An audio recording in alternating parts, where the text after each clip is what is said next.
Good morning friends. અત્યાર સુધી આપણે બે ચેપ્ટર પતાયા મેથ્સમાં. એક પહેલું ચેપ્ટર અને બીજું ચેપ્ટર. પહેલું ચેપ્ટર સમય સંખ્યાઓ, બીજું ચેપ્ટર એક ચલ સુરેખ સમીકરણ. બરાબર.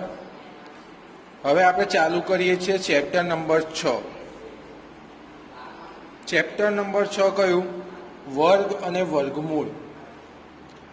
વર્ગ અને વર્ગમૂળ. આપણે પહેલું ચેપ્ટર જ્યારે ભણતા હતા ત્યારે બી આ વસ્તુ આવેલી છે, બીજું ચેપ્ટર ભણતા હતા ત્યારે બી આ વસ્તુ આવેલી છે. વર્ગ અને વર્ગમૂળનો ઉપયોગ દરેક રીતે દરેક મેથ્સમાં બધી જ જગ્યાએ એનો ઉપયોગ આવશે, દરેક ચેપ્ટરમાં. બરાબર. 8માં, 9માં, 10માં કોઈ બી ગણતરી આવશે એમાં વર્ગ અને વર્ગમૂળનો ઉપયોગ આવે અને આવે જ. એટલે તમારે આને વ્યવસ્થિત રીતે સમજવું જરૂરી છે. બરાબર. હવે આપણે ચાલુ કરીએ. તો વર્ગ કોને કહેવાય? તો આપેલી સંખ્યાને એ જ સંખ્યા વડે ગુણવાથી મળતી સંખ્યાને આપેલી સંખ્યાનો વર્ગ કહે છે. આપણે કોઈ સંખ્યા લીધી 1, એ સંખ્યાને એ જ સંખ્યા વડે ગુણો તો શું કહેવાય? 1નો વર્ગ બરાબર 1, આવું લખાય. એ જ રીતે આપણે 2નો કરો તો આપેલી સંખ્યાને એ જ સંખ્યા વડે ગુણાકાર કરવાથી મળતી સંખ્યાને શું કહે છે? આપેલી સંખ્યાનો વર્ગ કહે છે. આપેલી સંખ્યા 2 હતી, 2 વખત 2 ગુણાય તો શું લખાય? 2નો વર્ગ લખાય. તો 2નો વર્ગ કેટલો છે? 4.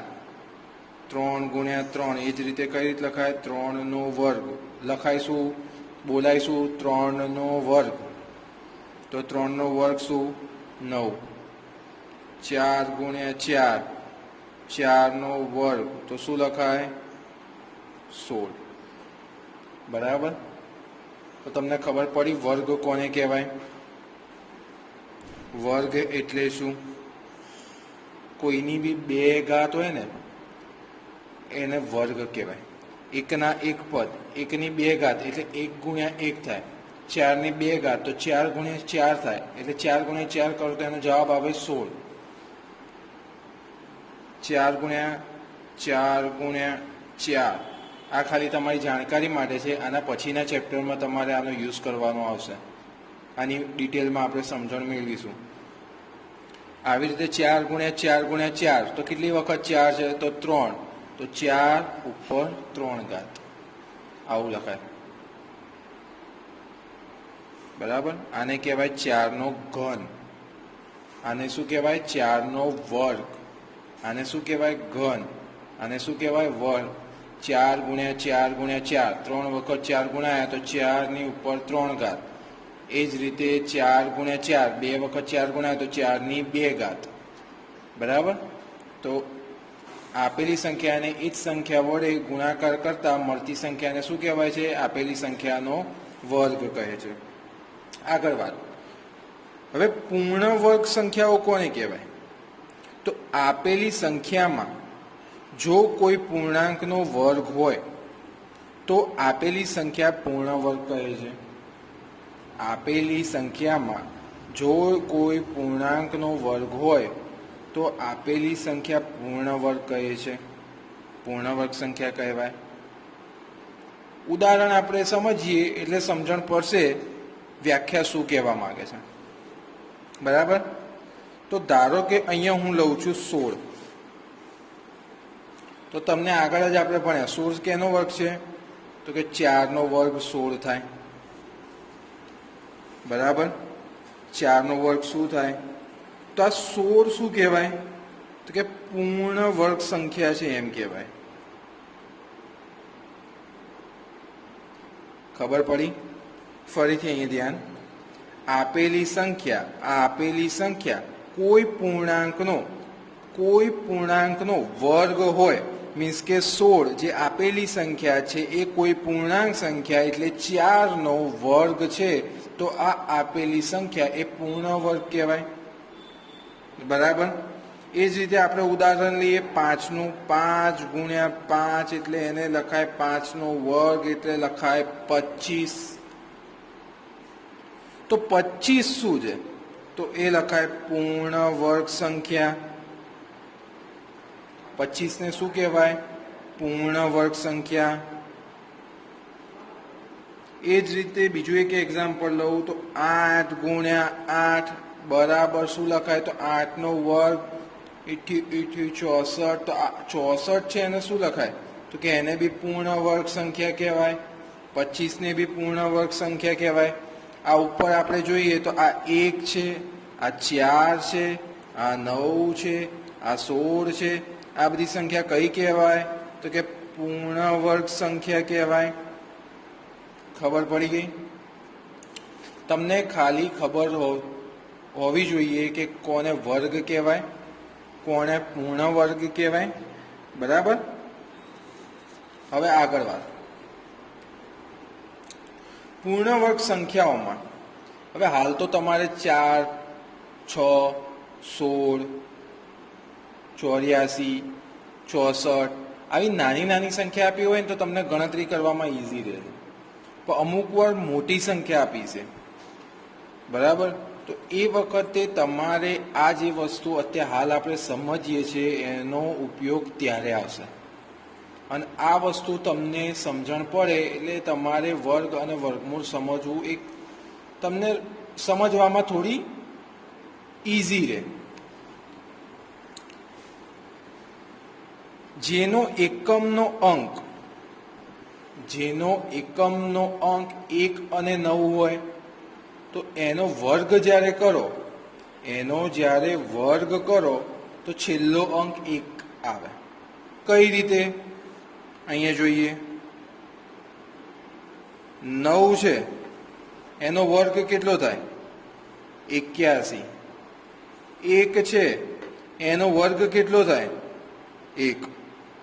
9નો વર્ગ 81, તેમાં એકમ કયું છે? 1. 1નો વર્ગ 1, તો એકમનો અંક કયો રહ્યો? તો 1 જ રહ્યો. એ જ રીતે આપણે આગળ લઈએ 19 છે તો 19નો વર્ગ કયો કેટલો થાય? 361. તો 19નો વર્ગ કેટલો થયો? 361. 19માં એકમનો અંક કયો છે? તો કે 9. 1 શું છે? દશક કહેવાય. તો જ્યાં એકમનો અંક 9 આવે છે તો પાછળ એનો વર્ગ જ્યારે કરીએ, 9નો વર્ગ જ્યારે કરીએ તો આપણને શું મળે છે? તો કે 361. તો પાછળ કઈ રહ્યો આવ્યો? એકમનો અંક. વર્ગનો એકમનો અંક 1 છે. આ જ રીતે તમે આગળ વધો. આ આપણે જોયું 9 અને 1 માટે. 2 અને 8 માટે જોઈએ. મીન્સ કે કોઈક સંખ્યા છે, કોઈક સંખ્યા તમને આપી છે, ધારો કે 18 આપી છે, જેનો એકમનો અંક 2 અથવા 8 હોય. જેનો એકમનો અંક 2 અથવા 8 હોય તો જ્યારે એનો વર્ગ કરશો તો શું આવશે? તો વર્ગ કર્યા પછી જે એકમનો અંક આવશે, 18નો વર્ગ કેટલો થાય? 18નો વર્ગ બરાબર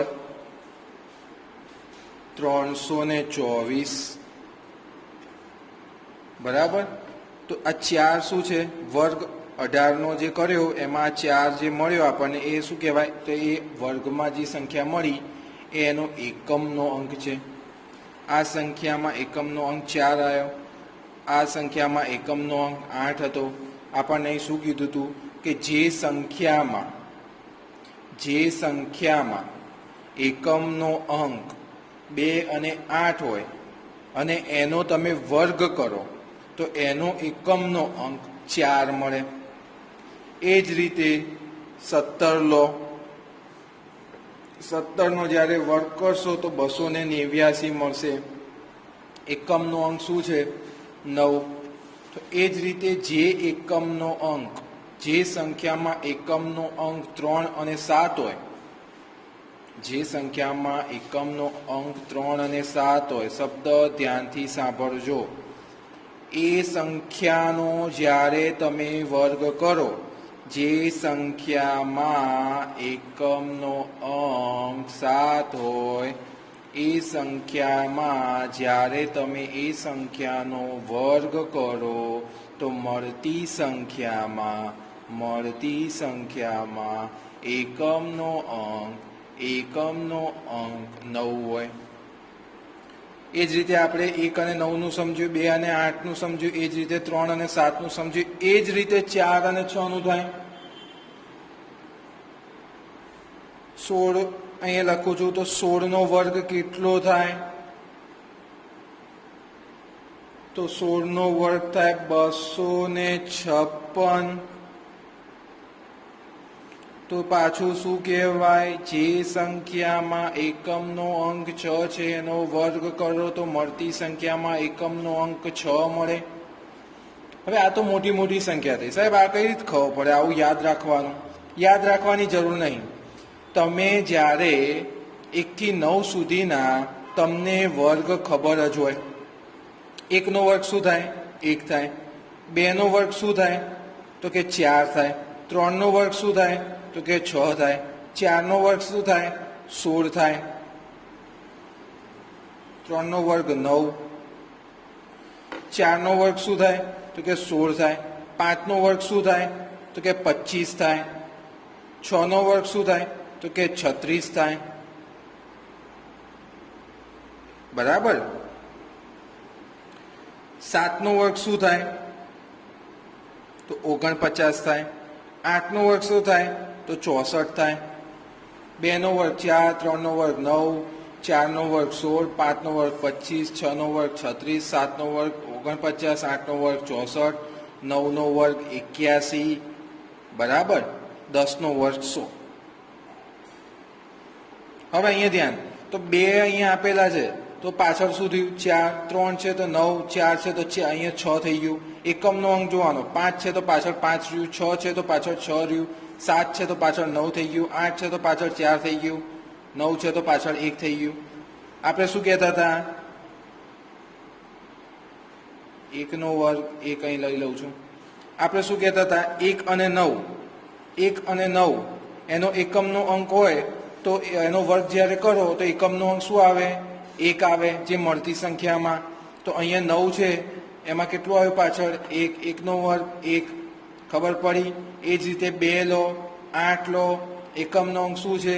4, 2, 8, મળતો એકમનો અંક 4, 3, 7, બરાબર. 3 અને 7 એની જે વર્ગ કરો અને જે મળે એકમ, એ સંખ્યાનો એકમનો અંક શું મળે? તો કે 9 છે. તો આ રહ્યો 9. એ જ રીતે 4 અને 6, તો 4 છે અને 6 છે તો 4નો વર્ગ 16, 6નો વર્ગ 36. તો એનો એકમનો અંક જો સરખો છે, શું છે? 6 છે. એ જ રીતે 5નો શું આવશે? તો કે 25. તો એકમનો અંક શું છે? 5. તો ખબર પડી ગઈ. જે સંખ્યામાં એકમનો અંક 1, 9, 2, 8, 3, 7, 4, 6, 5 આવી રીતે આપણને આપેલા હોય છે સંખ્યા મળે એની સામે, તો 1 અને 9માં 1 મળે, 2 અને 8માં 4 મળે, 3 અને 7માં 9 મળે, 4 અને 6માં 6 મળે. કઈ રીતે મળે એ આપણે અહીં સમજ્યા. 5માં 5 મળે. હવે 0 હોય, 10નો વર્ગ શું? તો કે 100. તો 1 0 હોય તો 2 0 થઈ જાય, 2 0 હોય તો 4 0 થઈ જાય. મીન્સ કે કોઈ બી સંખ્યા હોય એ ડબલ થઈ જાય, એવું કહેવાય. 0 છે તો 0, 2 0 થઈ ગયા. 2 0 છે તો 4 0 થઈ ગયા. 3 0 છે તો 6 0 થઈ જશે, બરાબર. તો 0માં આપણે શું ધ્યાન રાખવાનું? જે સંખ્યા છે એના કરતાં બમણી થઈ જાય છે ભાઈ, બમણા 0 થઈ જાય છે. હવે જો એકી સંખ્યા હોય અને એનો વર્ગ તમે કરો તો એકી જ સંખ્યા મળે. બેકી સંખ્યા હોય તો એનો વર્ગ તમને મળે બેકી સંખ્યા, બરાબર. તો આટલી વસ્તુ તમારે સમજવાની છે જ્યારે તમે દાખલામાં, આટલી વસ્તુ જ્યારે આપણે દાખલામાં પ્રેક્ટિસ કરીશું ને ત્યારે આ વસ્તુની જરૂર બી પડશે અને ત્યારે આ વસ્તુ તમારી પાકી બી થશે, બરાબર. હવે અહીં મેં એક રકમ લખી છે કે નીચે આપેલી સંખ્યાઓ વચ્ચે પૂર્ણ વર્ગ સંખ્યા શોધો. પૂર્ણ વર્ગ સંખ્યા શોધો. યાદ કરો પૂર્ણ વર્ગ સંખ્યા કોને કહેતા હતા? તો ભાઈ 5 નો 25 હોય તો 25 એક શેનો વર્ગ છે? તો કે 5 નો વર્ગ છે. તો 5 જેનો વર્ગ કરીએ આપણે અને જે સંખ્યા મળે તો આ 25 ને આપણે શું કહેતા હતા? તો પૂર્ણ વર્ગ સંખ્યા કહેતા હતા. બરાબર. તો એ જ રીતે આપણે અહીંયા ગણો તો 30 અને 40 ની વચ્ચેની પૂર્ણ વર્ગ સંખ્યા શોધવાની છે. 1 નો વર્ગ શું થાય? તો કે 1 થાય. 2 નો વર્ગ શું થાય? તો કે 4 થાય. 3 નો વર્ગ શું થાય? તો કે 9 થાય. 4 નો વર્ગ શું થાય? તો કે 16 થાય. 5 નો વર્ગ શું થાય? તો કે 25 થાય. 6 નો વર્ગ શું થાય? તો કે 36 થાય. 7 નો વર્ગ શું થાય? તો કે 49 થાય. 8 નો વર્ગ શું થાય? 64 થાય.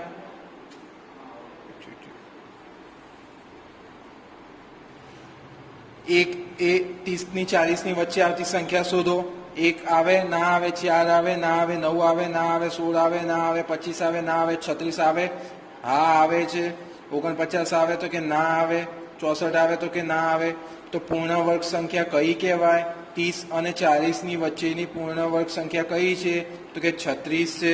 તો તમારે લખાણ કઈ રીતે લખવાનું? તો લખાણ લખવાનું આમ 36 છેલ્લે આવી રીતે લખવાનું. આમ 36 એ 30 અને 40 વચ્ચેની પૂર્ણ વર્ગ સંખ્યા છે. બરાબર. આ જ રીતે આપણને એવું પૂછ્યું હોય 50 અને 60 વચ્ચેની પૂર્ણ વર્ગ સંખ્યા શોધો. આપણને એવું કીધું હોય કે 50 અને 60 વચ્ચેની પૂર્ણ વર્ગ સંખ્યા શોધો. બરાબર. તો 50 અને 60 વચ્ચેની પૂર્ણ વર્ગ સંખ્યા કઈ થાય? તો 49 એ 50 અને 60 વચ્ચે આવે તો કે ના આવે. 64 એ 50 અને 60 વચ્ચેની આવે છે તો કે નથી આવતી. તો પૂર્ણ વર્ગ સંખ્યા કઈ કહેવાશે? તો કે એક બી 50 અને 60 વચ્ચે આપણને કોઈ જ પૂર્ણ વર્ગ સંખ્યા મળતી નથી. બરાબર. તમે અહીંયા વર્ગ કરતા જાઓ લાઈનમાં તો 36 આવે, 49 આવે, પછી સીધું 64 થઈ ગયું. તો 50 અને 60 વચ્ચે તો કોઈ સંખ્યા જ ના આવી. તો 50 અને 60 વચ્ચે કોઈ સંખ્યા ના આવે તો શું લખાય? કે 50 અને 60 વચ્ચે કોઈ જ પૂર્ણ વર્ગ સંખ્યા મળતી નથી. બરાબર. આ ખબર પડી ગઈ તમને? હવે આગળ બીજી વાત, બીજા કઈ રીતના દાખલા પૂછાય? તો તમને એવું લખે કે નીચે આપેલી સંખ્યાઓ પૂર્ણ વર્ગ સંખ્યાઓ છે કે નહીં તમને કેવી રીતે ખબર પડે તે જણાવો. તો આપણે અહીં એક રકમ લઈએ છીએ 1057. કઈ રકમ લીધી? 1057. હવે આ યાદ કરો. આપણે આગળ ભણ્યા હતા. શું ભણ્યા હતા? 1 અને 9 હશે તો હંમેશા એનો એકમનો અંક પાછળ જે વર્ગ કરશો તો એનું શું મળશે? 1, 4, 9, 6, 5. તો કઈ કઈ સંખ્યાઓ આપણને મળી કહેવાય? તો એક 0 કહેવાય. 0 નો વર્ગ 0 થાય એટલે 0, 1, 4, 5, 6 અને 9. 0, 1, 4, 5, 6 અને 9. હવે અહીંયા જુઓ 0 છે ના, 1 છે ના, 4 છે ના, 5 છે ના, 6 છે ના, 9 છે ના, શું છે? 7. તો શું લખાશે? અહીં આપેલ સંખ્યા 1057 મીન્સ કે 1057 નો એકમનો અંક 7 છે. હવે જે સંખ્યાનો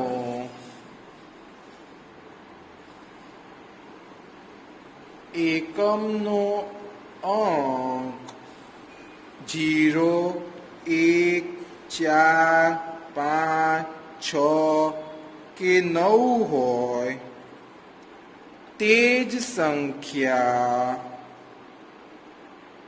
પૂર્ણ વર્ગ સંખ્યા હોઈ શકે. આપણે જે અહીંયા સંખ્યા જોઈ હતી 1 4 9 6 5 0, એ જ રીતે 0 1 4 5 6 9 આ સંખ્યા જો એકી સંખ્યામાં આવે, તમને કોઈ બી સંખ્યા આપે અને એની એકી સંખ્યા આ સંખ્યામાંથી કોઈક એક હોય તો જ તમારે પૂર્ણ વર્ગ સંખ્યા મળી શકે એમ કહેવાય. ચોક્કસ મળે એમ તો બી ના કહેવાય, પણ મળી શકે બી ખરી અને ન બી મળી શકે. અને એના સિવાયની કોઈ સંખ્યા હોય, 7 છે, 3 છે, 2 છે, 8 છે, આવી કોઈ સંખ્યા મળે તો તમારે ચોખ્ખું લખી દેવાનું કે 1057 મીન્સ કે 1057 એ પૂર્ણ વર્ગ સંખ્યા નથી. બરાબર. એ જ રીતે બીજું એક્ઝામ્પલ લઉં છું, 23 4 53. બરાબર. આ સંખ્યા પૂર્ણ વર્ગ છે કે નહીં એ તમારે ચકાસવું હોય તો કઈ રીતે ખબર પડે? તો પહેલાં હંમેશા એકમનો અંક જોવાનો. એકમમાં અંકમાં 0 1 4 5 6 અને 9 આ સંખ્યા છે તો કે ના નથી. તો નથી તો આ સંખ્યા કઈ છે? તો કે પૂર્ણ વર્ગ નથી. બરાબર. ખબર પડી ગઈ? હંમેશા તમારે એકમનો અંક જોવાનો. એકમનો અંક જો આ સંખ્યાઓમાંથી એક હોય તો જ તમારે પૂર્ણ વર્ગ સંખ્યા હોઈ શકે કે ન બી હોઈ શકે એવું આવે. જો એના સિવાય તો વધેલા અંક કયા રહ્યા? તો 2 3 8 7 એકમનો અંક આમાંથી કોઈ એક હોય તો તમારે પૂર્ણ વર્ગ સંખ્યા નથી એવો આન્સર આવે. હવે આગળ વાત, બીજું એક એક્ઝામ્પલ લઈએ. 1000 ને 69. અહીંયા એકમનો અંક કયો છે? તો કે 9 છે. તો તમારે લખવાનું અહીં આપેલ સંખ્યાનો એકમનો અંક કયો છે? તો કે 9 છે. તો 0 1 4 5 6 કે 9 હોય તો તે સંખ્યા પૂર્ણ વર્ગ હોઈ શકે. તો અહીંયા એકમનો અંક 9 છે. તો 1069 સંખ્યા પૂર્ણ વર્ગ સંખ્યા હોય બી ખરી અને ના બી હોય. શબ્દ ધ્યાન રાખજો, અહીંયા હોય પણ ખરી અને ના પણ હોય. હવે આગળ વાત, તો હવે શું કરવાનું? તો પૂર્ણ વર્ગ સંખ્યા છે કે નહીં એ શોધવાનું છે. તો 30 ગુણ્યા 30 કરો, નિયરેસ્ટ સંખ્યા શોધવાની એટલે ખબર પડે. તો ભાઈ 30 ગુણ્યા 30 કરો તો શું આવે એનો વર્ગ? તો કે 900 આવે છે. 31 ગુણ્યા 31 કરો તો એનો વર્ગ શું આવે છે? તો કે 961 આવે છે. 32 ગુણ્યા 32 મીન્સ કે 32 નો વર્ગ કરો તો એની સંખ્યા શું આવે છે? તો કે 1024 આવે છે. એ જ રીતે 33 ગુણ્યા 33 કરો તો શું આવે છે? તો 1089 આવે છે. કશે બી 1069 સંખ્યા આવી નહીં. 900 આવી, પછી 961 આવી, પછી 1024 આવી અને 1089 આવી. બરાબર. તો 1069 સંખ્યા આવી નહીં. તેનો મતલબ શું કહેવાય? કે 1069 એ પૂર્ણ વર્ગ સંખ્યા નથી. બરાબર. ખબર પડી? આ જ રીતે બીજો એક એક્ઝામ્પલ લઈએ. 2061. એકમનો અંક શું છે? હવે ફટાફટ ખબર પડી જાય. 1 છે તો આ 5 સંખ્યાઓમાંથી આવે છે? હા આવે છે. તો શું લખાય? એકમનો અંક 1 છે, તેથી 0 1 4 5 6 અને 9 એમાંથી હોય એકમનો અંક તો તમારે શું કહેવાય? પૂર્ણ વર્ગ સંખ્યા હોય બી શકે અને ન બી હોઈ શકે. બરાબર. પછી આપણે શું કરવાનું? તો એને નિયરેસ્ટ સંખ્યા શોધવાની. નિયરેસ્ટ સંખ્યા કઈ રીતે ખબર પડે? તો 45 નો વર્ગ શું થાય? તો 2025. 46 નો વર્ગ શું થાય? 2116. બરાબર. 2025 2116. 45 નો વર્ગ 2025, 46 નો વર્ગ 2116. તો તો શું થાય? પૂર્ણ વર્ગ સંખ્યા મળી તો કે ના, મળતી નથી. તો શું કહેવાય? 2061 એ પૂર્ણ વર્ગ સંખ્યા નથી. બરાબર? તમારે આ રીતે શોધવાનું. તમારે કોઈ ગણતરી કરતા હોય તો તમને નોર્મલી ખબર પડી જાય કે ભાઈ 10 છે તો 10નો વર્ગ જ્યારે કરવા જાઓ ને તો 100 આવે, 20નો વર્ગ કરવા જાઓ ને તો 400 જ આવે. બરાબર? પછી એ જ રીતે 30નો વર્ગ કરવા જાઓ ને તો 900 જ આવે, 40નો વર્ગ કરવા જાઓ ને તો 1600 જ આવે. 4નો વર્ગ તમને ખબર છે અને 0ના 2 0 થઈ જાય, 1 0 હોય તો. હવે તમને કોઈ સંખ્યા આપી હોય 2061 તો 2061 શેની વચ્ચે આવે? 5નો 50નો વર્ગ કરવા જો તો શું મળે? તો કે 2500 મળે. બરાબર? તો 2061 શેની વચ્ચે આવે છે? તો 1600 અને 2500ની વચ્ચે આવે છે. બરાબર? તો એનો મતલબ શું થયું? 41 થી 49ની વચ્ચે કોઈક સંખ્યા હશે કે જેની અંદર 2061 જેનો વર્ગ 2061 હોઈ શકવાની સંભાવના છે. બરાબર? કે જેનો વર્ગ કરો તો 2000ની આજુબાજુ સમથિંગ આવે. 1600 થી લઈ અને 2500 કે જેનો વર્ગ કરશો તો જેની સંખ્યા 1600 થી લઈ 2500ની વચ્ચે મળશે. તો 1600 થી લઈ 2500ની વચ્ચે તો 2061 તમારે લખવાનો. 41નો વર્ગ, 42નો વર્ગ, 43નો વર્ગ, 44નો વર્ગ, એ રીતે તમે કરો. બરાબર? તો આ સંખ્યા તમને એનાથી એટલી સંખ્યાની વચ્ચે મળે. તમને એવું લાગતું છે કે મેં ડાયરેક્ટ અહીં 45 46 કઈ રીતે લઈ લીધા, 30 31 32 33 કઈ રીતે લઈ લીધા? તો એનો જવાબ આ છે. 30નો વર્ગ 900 છે, 40નો વર્ગ 1600 છે. આપણને શું આપ્યું હતું? 1069. તો 1069 શેની વચ્ચે આવે? તો 30નો વર્ગ 900 હતો એની વચ્ચે, 40નો વર્ગ 1600 હતો એની વચ્ચે. તો આની વચ્ચે જ્યારે તમે શોધો તો એની વચ્ચે જે વર્ગ મળે, જો એ સંખ્યામાં 1069 આવે છે, આવતી હોય તો પૂર્ણ વર્ગ સંખ્યા છે, ના આવે તો પૂર્ણ વર્ગ સંખ્યા નથી. બરાબર?